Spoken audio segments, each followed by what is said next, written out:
Hello po, good morning. Ito po yung aming ubento or lunch box. Ito po yung aking mga ingredients. Meron po akong sirumisakana or fish. Meron din po akong broccoli at corn. Nabili ko po yan sa Gomuyo Supa.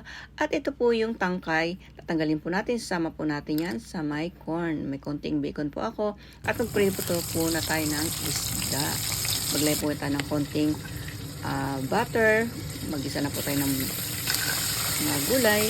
At ito po, 4 na minuto po ang pag-prito ng isda at lagyan po natin ng konting asin.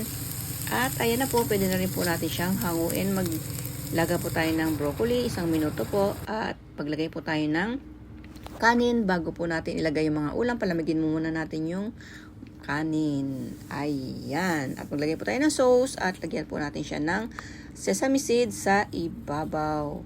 At ito na po, ilagay na rin po natin yung corn at yung broccoli. At yung maglagay po tayo ng bara at maglagay po tayo ng kempira gobo. At ito na po yung aming ubento. Sa mga papasok, yutsuki kudasai, tirashaimase, kegashinai yoni, kyomoy chinichi, gambarimasyo. Maraming salamat. God bless. Thank you very much. Ingat po tayo palagi. Bye-bye.